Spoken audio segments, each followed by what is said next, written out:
तो चलिए हम शुरू करते हैं। क्लास 12th की फिजिक्स में इस समय हम सब लोग गतिमान आवेश तथा चुंबकत्व के आंकिक प्रश्न को सॉल्व कर रहे हैं। और ये जो है वीडियो लंबे धारावाही चालक तार के कारण उत्पन्न चुंबकीय क्षेत्र का है।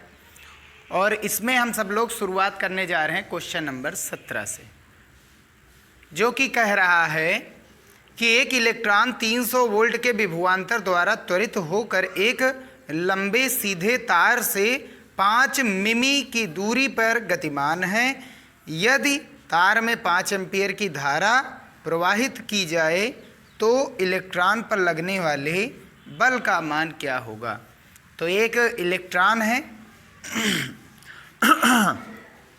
जो किसी धारावाही चालक तार से कितनी दूरी पर स्थित है, 4 मिमी दूरी पर स्थित है और किसी v वेग से गतिमान है। क्योंकि जब इलेक्ट्रॉन को त्वरित किया जाता है तो इलेक्ट्रॉन के पास गतिज ऊर्जा आ जाती है, जिसके कारण वो गति करने लगता है। और धारावाही चालक तार अपनी चारों ओर चुंबकीय क्षेत्र उत्पन्न करेगा। तो ये धारावाही चालक तार यहाँ 4 mm दूरी पर कितना चुंबकीय क्षेत्र उत्पन्न करेगा वो निकालेंगे, और इसके बाद इसका वेग निकालेंगे और F बराबर QV साइन थीटा में वैल्यू रख करके हम सॉल्यूशन ले लेंगे। तो सबसे पहले तार धारावाही है ना, तो धारावाही तार या चालक के कारण कितनी दूरी पर भैया, 4 mm दूरी पर, 4 mm दूरी पर उत्पन्न चुंबकीय क्षेत्र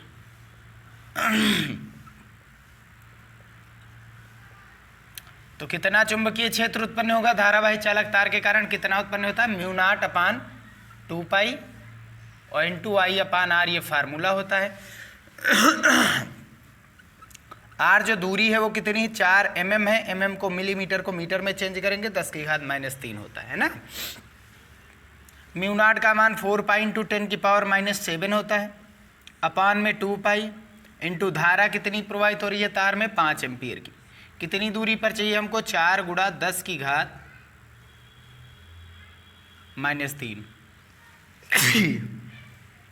4 से 4 कैंसिल, पाई से पाई कैंसिल, 2 को 5 से भाग कराएंगे, 5 को 2 से भाग कराएंगे तो 2.5 आएगा। 2.5 × 10⁻, ये -3 ऊपर जाएगा +3, -7 से घट के -4 बचेगा। टेस्ला चुंबकीय क्षेत्र मिल गया। धारा की दिशा दी तो नहीं गई है किधर है कैसे है, तो फिर इसलिए चुंबकीय क्षेत्र किधर भी हो सकता है कैसे भी हो सकता है।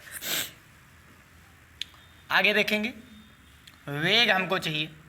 गतिज ऊर्जा बराबर हमने पढ़ा है 1/2 mv² होता है ना, गति कर रहा गतिज ऊर्जा निहित होगी।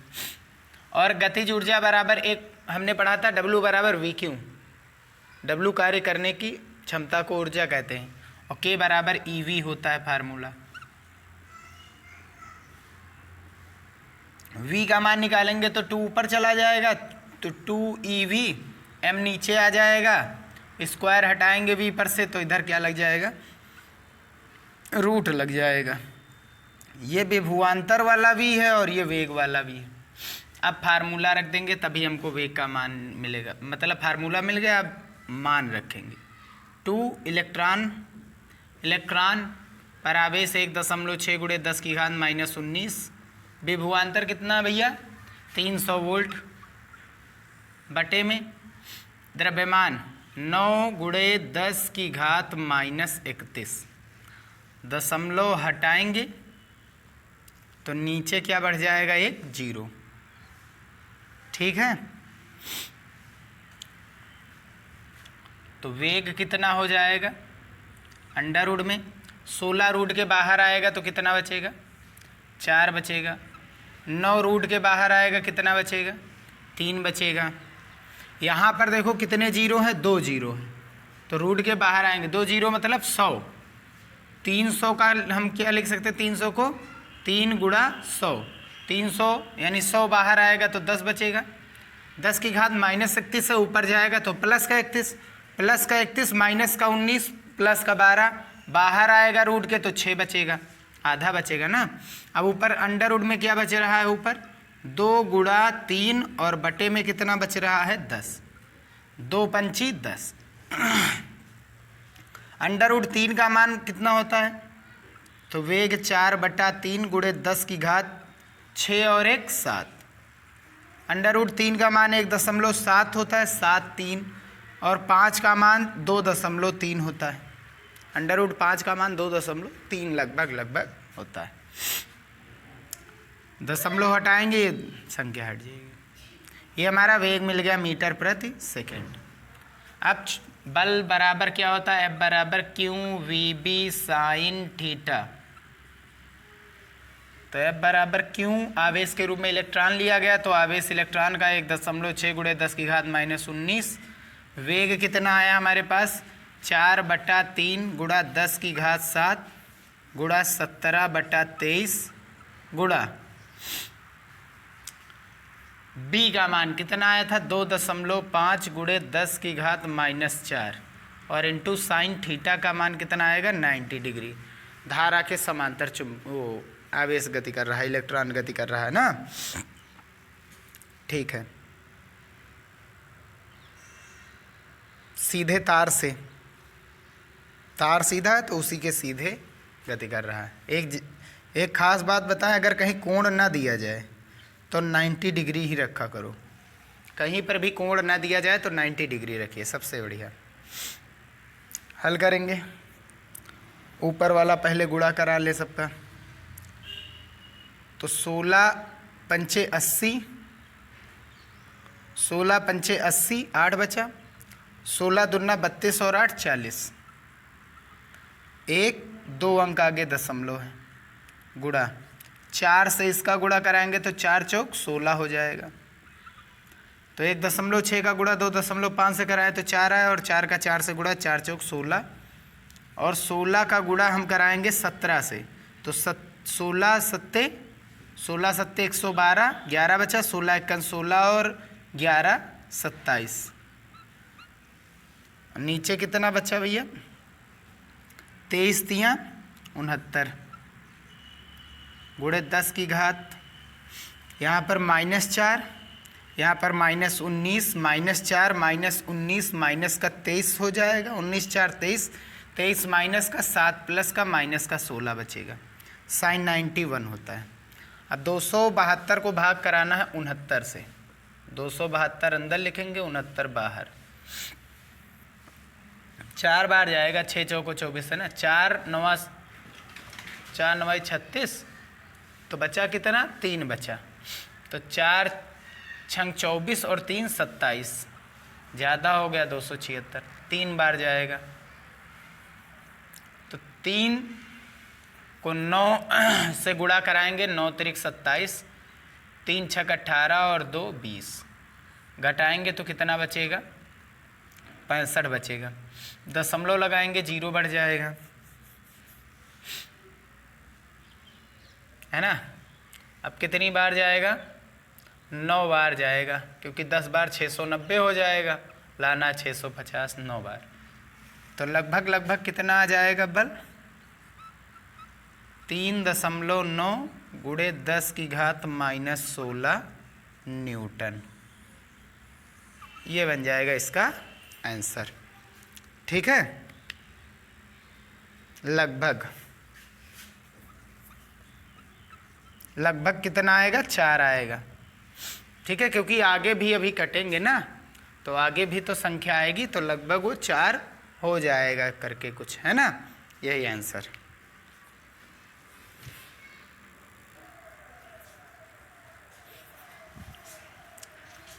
चलिए हम क्वेश्चन नंबर 18 देखते हैं। कह रहा है 2 अनंत लंबे विद्युत रोधी तार परस्पर लंबवत रखे हैं।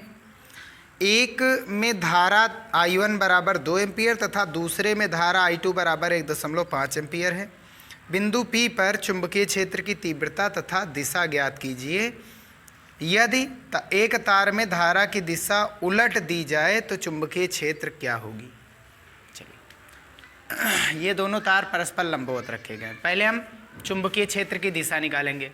पहले वाले तार के कारण जो चुंबकीय क्षेत्र उत्पन्न होगा, कहाँ पर हमको निकालना? ये P पर। तो धारा की दिशा में अंगूठा उंगलियों को घुमाएंगे तो P की तरफ उंगली किधर जा रही? अंदर जा रही है। तो फिर पहले वाले यानी I1 के कारण जो चुंबकीय क्षेत्र है हमने मान लिया B1 है, उसकी दिशा किधर होगी? कागज तल के लंबवत भीतर की ओर। इसमें धारा की दिशा में अंगूठा रखेंगे, ये उंगलियों को घुमाएंगे तो P की तरफ उंगली, धारा किधर जा रही है? सामने की ओर। सामने की ओर धारा, उंगली घुमाएंगे, P है नीचे, तो P की है यहाँ पर, धारा की दिशा में अंगूठा P की तरफ, P यहाँ पर है। चुंबकीय क्षेत्र किधर जा रहा है? अंदर की ओर। तो दूसरे वाले का चुंबकीय क्षेत्र भी किधर जा रहा है? भीतर की ओर। तो देख सकते हैं दोनों के कारण जो चुंबकीय क्षेत्र है उनकी दिशा एक ही ओर है, दोनों अंदर की ओर है। अंदर की ओर दोनों क्यों हैं? क्योंकि दोनों परस्पर लंबवत हैं, इसलिए अंदर की ओर है। अगर परस्पर लंबवत ना होते तो फिर उनमें भी कुछ डिफरेंस हो जाता, कुछ कोण बन जाता। तो बी नेट हमको निकालना है। तो सबसे पहले हम B1 का मान निकालेंगे। B1 बराबर फार्मूला कौन सा है? μ0/2π इंटू B1 किसके कारण है? धारा I1 के कारण, पहले तार के कारण। I/R होता है। तो इसकी दूरी कितनी है? R है मान लो, और इस R1 मान लो, इसकी दूरी क्या मान लेंगे हम? R2 मान लेंगे। तो पहले वाले तार में धारा कितनी है? पहले वाले तार के कारण निकाल रहे हैं B1, धारा है I1, दूरी कितनी है? R1, धारा I1, दूरी R1। तो R1 कितना है हमारे पास? 4 सेमी है। सेंटीमीटर को मीटर में बदलते हैं, 10 की घात -2 होता है। R2 कितना है हमारे पास? 3 सेमी है।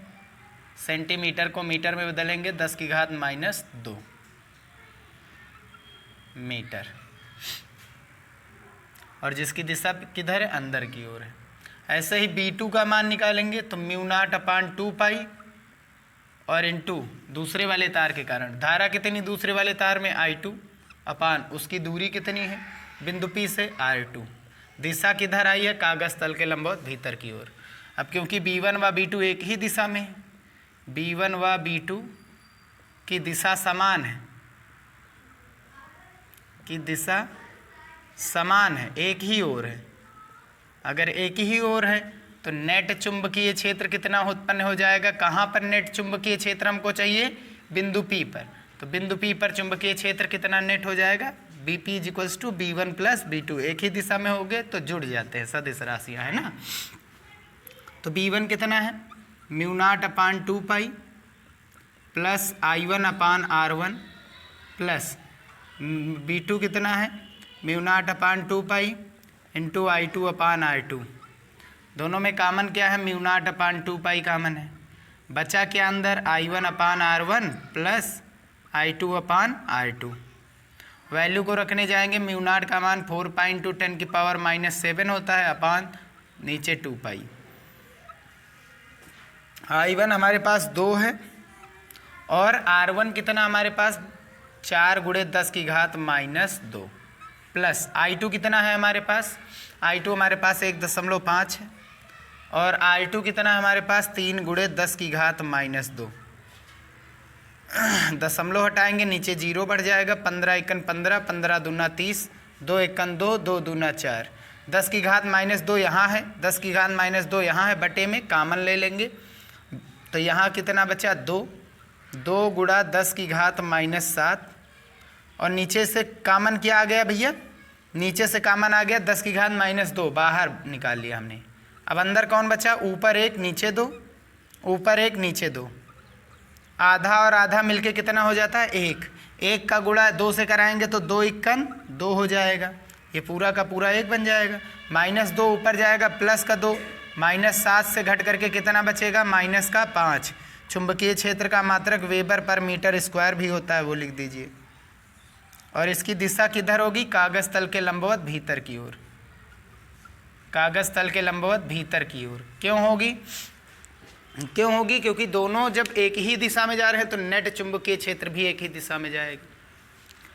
ये पहला केस था, पहला केस था। अब हम दूसरा केस यहाँ पर देखते हैं, जो कह रहा है कि यदि किसी एक तार में धारा की दिशा बदल दें। तो यदि हमने मान लिया ये तार था पहला, ये तार था दूसरा, इस तार में धारा इधर जा रही तो इसमें इधर भेज देंगे, और इसमें धारा ऊपर जा रही है तो ऊपर ही जाएगी। एक में बदलना है, I2 हमने बदल दिया, I1 को स्थिर रखा। बिंदु कहाँ पर हमको चाहिए? P पर चाहिए। ये दूरी कितनी थी? 3 थी सेमी, और ये कितनी सेमी थी? 4 सेमी थी। अब धारा की दिशा में अंगूठा रखेंगे I1, उंगली को घुमाएंगे बिंदु P की ओर, उंगली किधर जा रहा है, अंदर की ओर, तो B1 अभी भी अंदर की ओर है। अब I2 धारा की दिशा में अंगूठा, उंगली घुमाएंगे इस ओर, उंगली नीचे, इस ओर उंगली कहाँ आ रहा है, बिंदु P पर उंगली किधर आ रही, बाहर की ओर। तो दूसरे वाले धारा के कारण जो चुंबकीय क्षेत्र भीतर था वो किधर आ जाएगा, बाहर, क्योंकि धारा की दिशा बदलने पर चुंबकीय क्षेत्र की दिशा बदल जाती है। सेकेंड केस में, केस सेकेंड में क्या कह रहा है, यदि धारा की दिशा, यदि I2 की दिशा बदल दें, किसी एक की बदलनी थी, हमने I2 बदल दी, I2 की दिशा बदल दें, तब B2 की दिशा बदल जाती है। B2 की दिशा, I2 की दिशा बदल दें, B2 की दिशा बदल जाएगी, और बदल गई, देख लीजिए।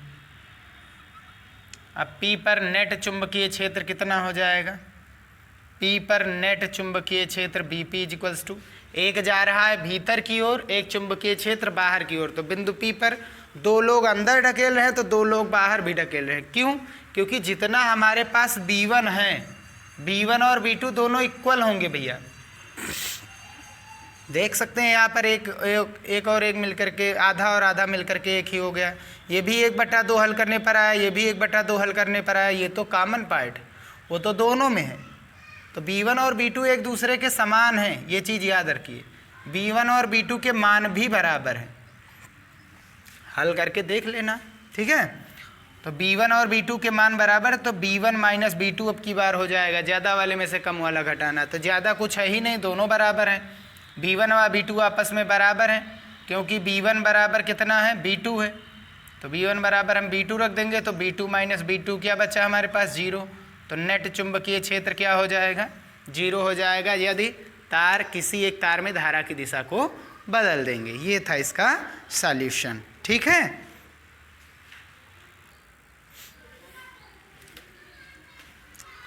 तो चलिए हम क्वेश्चन नंबर 19 देखते हैं। इसमें कह रहा है, दो लंबे सीधे समांतर धारावाही चालकों में को 2 सेमी की दूरी पर रखा गया है। जब उनमें से एक में 60 एम्पीयर की धारा प्रवाहित की जाती है तो दूसरे की 1 मीटर लंबाई पर 1200 डाइन का बल लगता है। दूसरे धारावाही चालक में प्रवाहित धारा का मान ज्ञात कीजिए या गणना कीजिए। तो दो तार हैं, एक तार 1 है और दूसरा तार 2 है, दोनों के बीच की दूरी 2 सेमी दी गई है। अगर एक तार में 60 एम्पीयर की धारा प्रवाहित की जाती है तो दूसरे वाले तार पर क्या लगेगा, भाई ये तार धारा प्रवाहित करा रहा है तो ये चारों ओर क्या उत्पन्न करेगा, चुंबकीय क्षेत्र, ठीक है। तो यहाँ पर चुंबकीय क्षेत्र होगा कि नहीं, इसका चुंबकीय क्षेत्र चारों तरफ होगा, तो ये जो दूसरा तार है ये पहले वाले तार के चुंबकीय क्षेत्र में आ जाएगा। तो इसलिए ये धारावाही है तो वो चुंबकीय क्षेत्र इस धारावाही चालक तार की एकांक लंबाई पर जो बल लगाता है वो 1200 डाइन के बराबर है। एकांक लंबाई मतलब 1 मीटर लंबाई पर, पूरी लंबाई चालक की कितनी है, L है, तो इसकी एकांक लंबाई पर कितना बल लगेगा, F/L। ये हमने डेरिवेशन भी कराया था, 2 समांतर धारावाही चालकों पर लगने वाला बल। इसके बाद उसमें ये भी बताया था एकांक लंबाई पर कितना लगेगा। इसका फार्मूला क्या बताया गया था, एकांक लंबाई पर आया था F/L = μ0/2 पाई × I1 I2/R, ठीक है, एकांक लंबाई पर लगने वाला बल।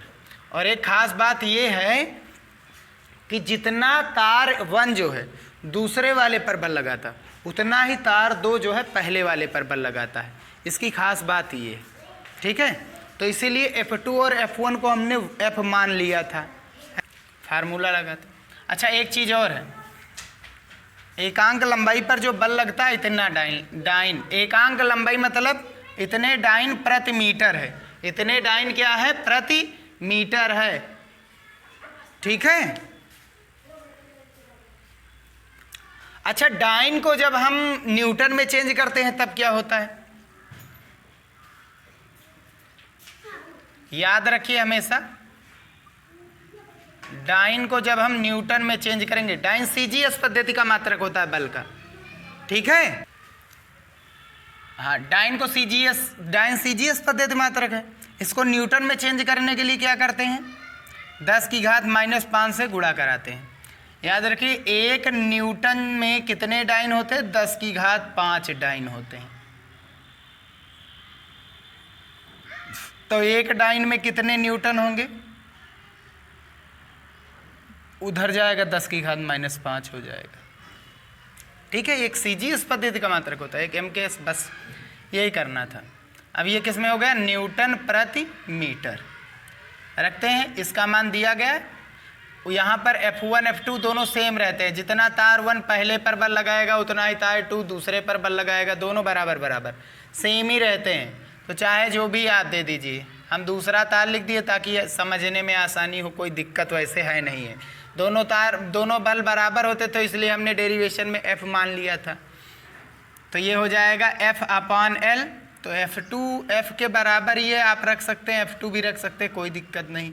F2/L कितना दिया गया है हमारे पास, 1200 गुणा 10 की घात -5 बराबर μ0 का मान 4 पाई इंटू 10 की पावर -7 अपॉन 2 पाई।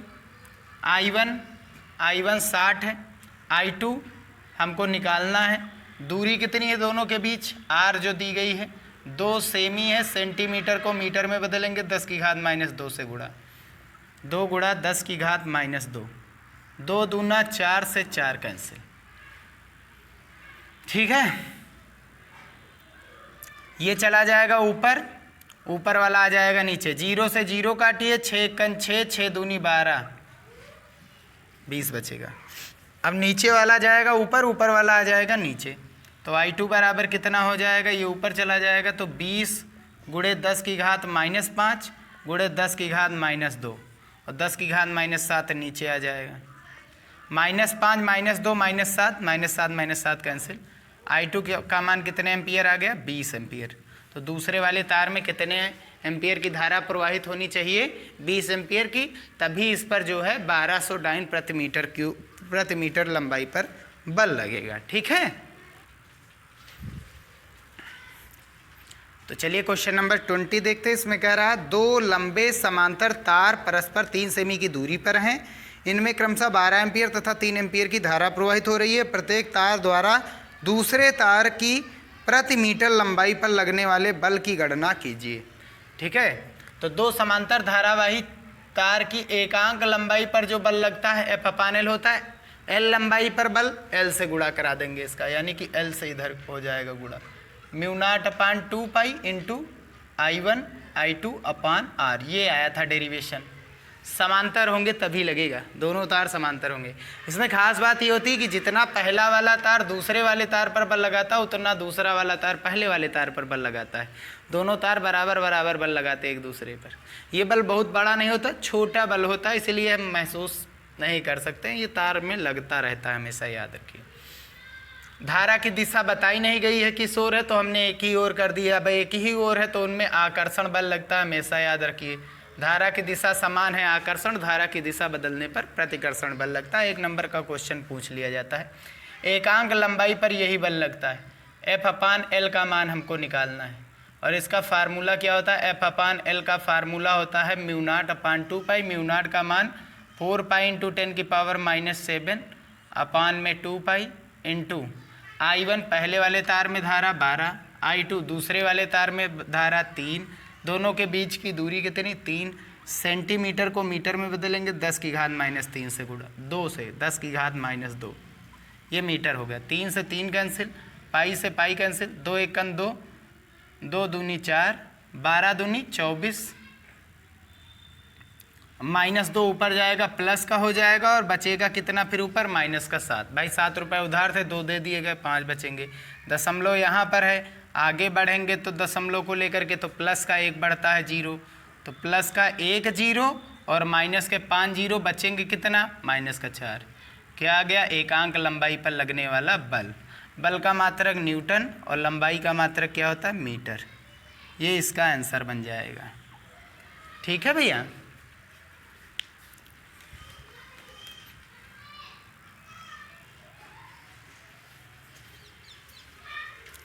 तो आइए हम क्वेश्चन नंबर 21 देखते हैं। कह रहा है संलग्न चित्र में प्रदर्शित दो समांतर तारों PQ एवं RS के बीच लंबवत दूरी 2.5 सेमी है। तारों में धाराएं चित्र के अनुसार हैं। तारों की 10 सेमी लंबाई पर लगने वाले बल की गणना कीजिए। यह बल किस प्रकार का होगा ये भी बताना है, अर्थात दिशा बतानी है।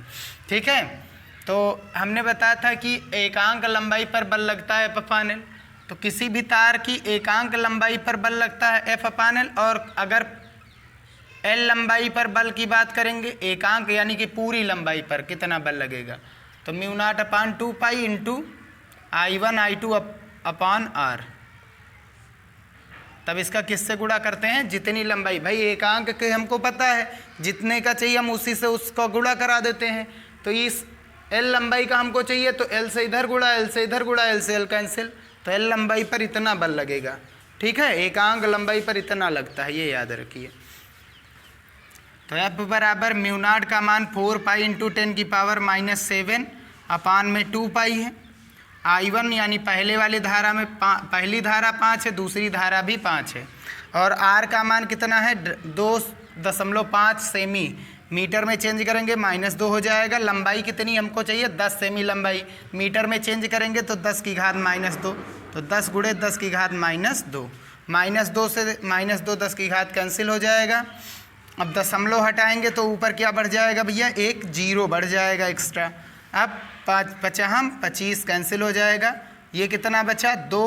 अब यहाँ पर 10 की घात 100 मतलब 10 की घात 2 है, 10 की घात 2 प्लस का और 7 माइनस का कितना बचा, माइनस का 5, और आगे कितना बच रहा है 2। ये क्या लग गया हमारा, बल लग गया, और बल का मात्रक क्या होता है, न्यूटन होता है। अतः इसकी तार की 10 सेमी लंबाई पर जो बल लगेगा वो 2 गुणे 10 की घात -5 न्यूटन का आने वाला है। ठीक है, बस यहीं पर हम वीडियो समाप्त करते हैं। नेक्स्ट वीडियो में हम आगे के क्वेश्चंस को भी सॉल्व करेंगे।